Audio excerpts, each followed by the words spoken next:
Thank you so much for coming along to our special International Women's Day event. It's all about leadership, which we're going to get into shortly. Give feedback regularly and in the moment, and then you won't be having the difficult conversations because it won't escalate to that because you're having that open dialogue constantly. Feedback should not be a quarterly thing or not even a monthly check-in or even a weekly check-in, like learning how to do it in the moment. And I meet a lot of leaders who are actually too soft and too empathic and struggle to have the difficult conversation because they don't want to be disliked. So two things. One, that's really normal. She's laughing over there. We're humans, right? So nobody likes to be disliked. So it's really normal to have a response to perceived conflict or a sense of somebody not liking what you're doing. And we all have an innate need to belong as well, which is another piece I'd say around inclusive leadership and creating your team and culture. Everybody wants to feel like they belong. It's a human thing. We've discovered from neuroscience that social pain, being rejected or left out, lights up the brain in the same way as if you break your leg, right? So, we've all had those environments too where you felt left out. So when you're a leader and you have to have a conversation with somebody that's going to create this discomfort, it's really normal to shy away from it. But what I found with a lot of the training that I use is that half of the training is the conversation about what you're afraid of and why you need to do it anyway. And then the other half of the training is, here's some skills and a framework and let's practice those. And then people go, oh, it's actually not so hard after all.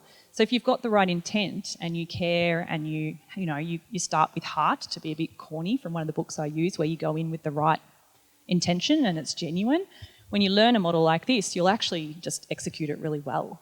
And even a lot of CEOs, there seems to be a trend where I'm working with organisations who have CEOs who are not nipping these things in the bud and are letting them go, and everybody's affected.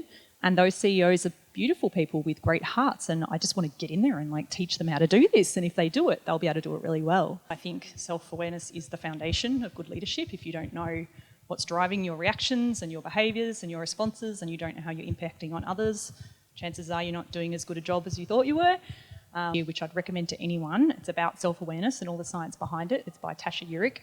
And her research showed, you've read that? Her research showed that there's two types of self-awareness. There's knowing yourself, so knowing all of those things, your values, your passions, your aspirations, the type of environment that you need, your patterns and responses, how you react and so on, which is all that deep psych stuff that I love getting into. And then there's number 7, knowing the impact you have on others. And guess what? They're not correlated, which is a psych term to mean there's no relationship. So you can really know yourself but have no idea how you're impacting other people, or you can know how you're impacting other people and have no idea about what's going on for you. So that was really interesting because it kind of blew that, hypothesis that self-awareness is this thing that you've kind of got, and when you've got it, you've got all of it. The sooner you can get feedback, and often from what we call loving critics, the people who know you, who are prepared to tell you what you need to hear, the quicker you're going to get on with your leadership journey. It makes a huge difference in creating that change, in part because taking those steps engages the people around you in helping you to develop. Because you're bravely going out and saying, hey, I'm trying to change this, can you help me? And they kind of just engage with you and buy into it. I'm sure you've had the same experience, rather than you being there trying to do this thing and nobody understands what you're trying to change, and then you get a lot of pushback when you do. So hands up, who has had a situation where you felt you could go to your leader if something was wrong? A few hands. What about you couldn't go? About the same number of hands. And this probably speaks to what Lorissa mentioned earlier around that concept of psychological safety, where you feel safe speaking up and telling, when there's an issue or a problem, or sharing your views on things. And some cultures really have that, where you feel safe, and others don't. And we talked about this in the bullying event as well.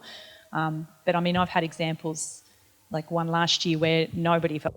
On that note, when you're working with lots of different personality types, when we surveyed all our members about what you wanted to learn more about, one of the big things that came up was how to have those difficult conversations, how to manage different personality types. So as a leader, how do you get everyone on the same page and get everyone working together and dealing with those difficult people? 2 different questions, I think, in there. So the first one around dealing with different personalities, and we've talked in these sessions about different personality types. I think the big thing I would just have to say is you've just got to know your people. You've got to spend time Getting to know, that's better, your people, because they are all going to have different strengths and motives and personalities and interests, and you just need to know that. At the sessions I ran last year with clients, which was around having career conversations, but we started off with how to have conversations where you just get to know your people, like what shaped their career, what brought them here, what can you discover about them.